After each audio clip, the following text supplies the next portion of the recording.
Let's go. I believe pressure is a privilege. I walk with a lot of faith over fear, so I'm ready for any challenges, any adversity that comes my way. Noah Thomas will be the best wide receiver on this Georgia Bulldog team, not Zachariah Branch, Kobe Young, Humphreys, Bell, whoever. So we started off with a good blocking rep, but that's not why you bring over Texas A&M's best receiver. First thing I love about this play is that Noah Thomas is stacked here as the front man of this stack.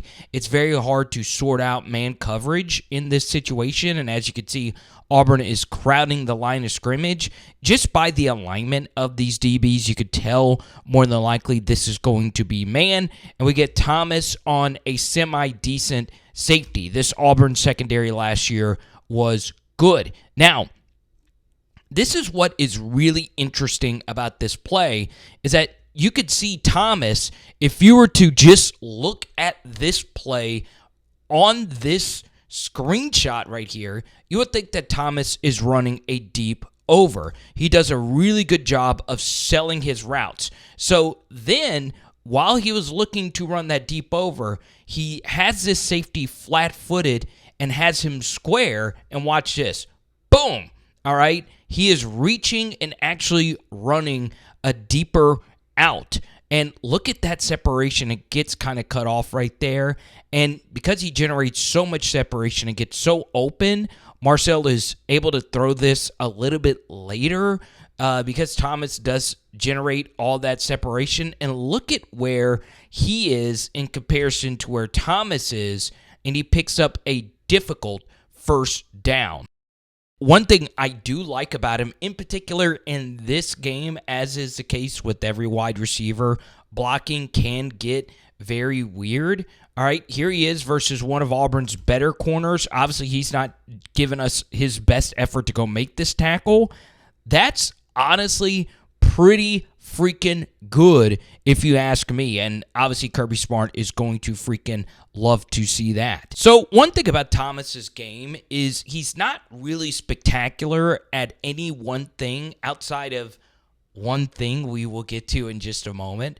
There were a few instances where him running shallow drags, Marcel Reed missed a big one versus Texas. He does get open on these quite a bit. Once again, this is more so the coverage, giving him this little check down right here. But instead he hits the angle route. But Thomas, he got more open, and I felt his numbers could have been better than what they actually were at A&M. And that one thing, Thomas as a jump ball, red zone, wide receiver, he is as good as it gets. He reminds me a lot of LSU's Terrace Marshall from a few years ago. Look at this. He is getting pulled down by Kyan Lee. He's not a great SEC defensive back, but he is an SEC defensive back. Just a good, solid player. Look at that catch right here by Thomas, and then he gets a little get off me there at the end. And of course, we got to give you a better angle. I love seeing wide receivers make plays through penalties. That shows me a lot of play strength. Bang! And you could see, because he's getting pulled down by this left shoulder, he honestly starts off catching this with one hand and then powers that hand through there to sandwich that football, while at the same time avoiding this last-second swipe right there by Lee. You could see he gets a piece of the hand. Now, what's very interesting about this is Thomas sees that Lee's hand is coming in to swipe the ball. What he does is he then puts the ball on his right shoulder to protect against it, and you can see Lee just misses the ball altogether because Thomas is able to keep it away from him and basically, and look at this at the last second. I didn't notice this at first. Lee does a good job sticking in this rep and is able to spin that ball just a little bit, but Thomas has such strong hands that he's able to keep it pinned while holding it throughout the process of the catch. It really is special stuff. And here he is versus Jay Crawford. This is a top 10 SEC corner, and Well, Thomas gives him a little cold pizza. And you would get that reference if you were an old school ESPN fan. Okay? So on the inbreaker, that big frame is able to shield 23J Crawford to where he takes a bad angle on this ball. And watch this. Bang. All right? He almost is able to get his hand on it. One takes about the worst angle you possibly could, and he's like, oh, crap. Thomas is off to the races, and he walks in his biggest touchdown of his career. I want to go ahead and show you this other angle right here, okay? God, that is such a good catch. When you look at it from here, this is really, really, really good stuff. That is probably my favorite thing about Noah Thomas is traffic honestly just does not bother him at all. And by traffic, I mean this is just very busy, right? Crawford ends up making a good play on a ball that's thrown behind Thomas, and he's able to keep his footing and, once again, pay dirt. One thing you notice about Thomas is the gravity in the red zone really begins to stand out. So here he is again versus 23, their best corner. And remember, he cooked them for a touchdown. One has to, at the very least, think about an inbreaker, even though his man coverage assignment is over here. And look at how open this is for Marcel Reed to throw on the out cross field. And you pick up a very critical first down in overtime. So it's kind of sort of the same idea, except it's a different corner at the top of the screen, but one still here. And what Texas A&M is running is, like we say in almost every film study, the most popular second and third and medium play, which is mesh rail. You have the rail from the running back, and this is the perfect play versus two-man under coverage. So obviously cover two, and it's man coverage underneath. And basically to defend against this, you need to do one of two things.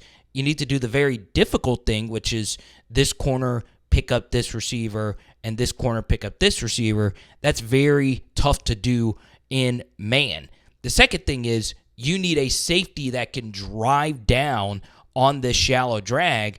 But this safety, remember, was the one who gave up the deep touchdown to Noah Thomas earlier in the game. So he reads this late while at the same time feeling the gravity of Thomas. And look at all the space that Noah Thomas created. That is insane. That is a very difficult guard. And you can see one is driving down on this late. And when you drive down on it late, you have a lot to think about, including you getting truck sticked for a touchdown in overtime. So let's talk about old Noah Thomas. A very weird wide receiver trajectory he's been on. And this is one big disservice to him. Actually, two big disservices because, look, last video, I said Zachariah Branch, you probably have overvalued him some. I think Noah Thomas is severely undervalued because of his situation, right? The first thing that really hurt him is Jimbo Fisher butchering his freshman year. He was barely used at all, and his red shirt got burned. And then the next thing is the quarterback play has been, it's not necessarily been just atrocious, but every single season, I'm not sure if any good wide receivers had to deal with something quite like this. His quarterback gets hurt. So his first year, Haynes King out the door, and then it becomes the Connor Wigman show. Second year, Max Johnson, Wigman both go down. Eventually we get to Marcel Reed. Third year, Connor Wigman gets hurt. So now you have to deal with Marcel Reed again. And then you have offensive coordinators and coaching changes. This will be the first year of stability that Noah Thomas has. Now, once again, we'll see what Gunnar Stockton actually is. The tape is good. It is good. You take a look at more advanced metrics. Yard per route run numbers, just under 2, which is fine. It's not spectacular. It's okay. So, man, Noah Thomas, a tackle breaker, a guy that's very physical, even though his frame isn't the widest. He also has that length you look for, in particular in the red zone. I think him and Colby Young will both be really good red zone players. The Tyreek stuff, really? You get a handoff here for Thomas. This really isn't his game. This would be more of a Zachariah Branch touch. But one thing he does, I think, better than Branch is just make guys miss. I mean, that was a phone booth move right there. And then you get the stiff arm to pick up all these extra yards. Really, really, really good stuff. So, I tried to find as many negative reps as I possibly could, but a lot of it just kept getting chalked up to bad quarterback plays. Now, there are times when you watch him and he just disappears. And the thing that really stood out to me were the wide variety of highlights that we saw. So it's interesting because I do feel this Georgia passing attack will be a little bit more quick hittery. So that means that a guy like Zachariah Branch, who will mostly play the slot, seems to be a better fit maybe with Stockton as a first-year starter. But if Stockton really develops as a thrower of the football, it will be Noah Thomas having an absolutely positively massive breakout year, and a year potentially that he could slide up some NFL draft boards. You see a little whip return route right there. It's really, really, really good stuff. So, yes, the numbers are a little concerning, but you do have 2 100-yard games, which you like to see, and then you do have a guy that's not afraid to finish strong once he actually gets the football in his hand. So let me know what you guys think down below, but it would not shock me if the overall best offensive player will be the transfer from A&M. Comment below and floating in your face some other fun videos for you to check out. I'll be honest, I did not think I would like him as much as I did when watching him throughout the day. It is Power Hour SEC. Boom. Tonight, we're doing steaks. Let's go.